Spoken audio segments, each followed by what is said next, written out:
Hey everybody, welcome back to After Hour Idioms, where we talk about cool idioms you can use to spice up your English.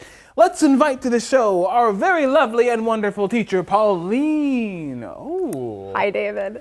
Wow, you look like you're really enjoying that coffee. It is so good. A new coffee shop opened up nearby, and their prices are a little expensive. It was a splurge, but this coffee is so good. Well, it's okay to have a splurge or to splurge on something if it's something you like, right? Right? Yeah, I mean, it was only $8. $8?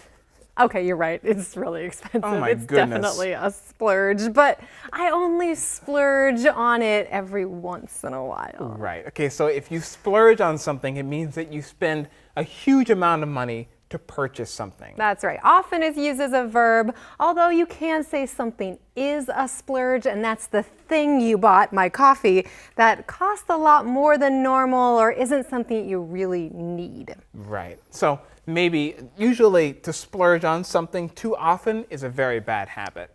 Maybe Frank has a bad habit of splurging all his money on tech gadgets. Well, sure. If you splurge all of your money, if you're not very responsible with your money, that's not good. But on the other hand, treating yourself every once in a while, splurging every once in a while, isn't such a bad thing. I like to splurge on books, good chocolate, and coffee. What do you splurge on, David? Oh, I like to splurge on things like books too, or antique things like typewriters. Yeah.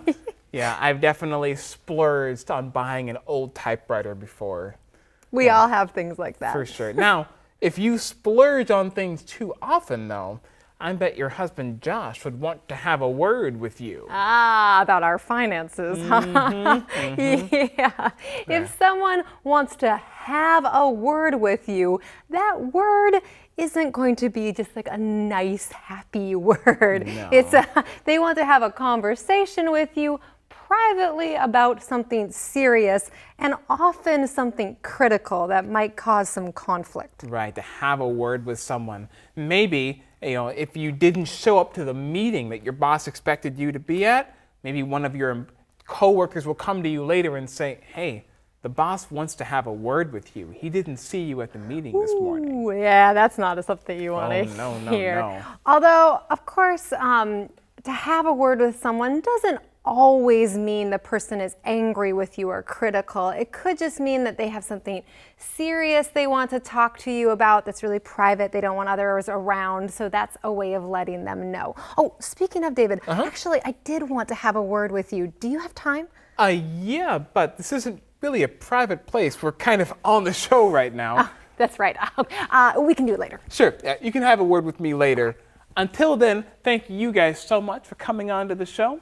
Don't splurge on things too often, but every once in a while. Every once in a while, it's good to splurge on things that you like. See you guys later.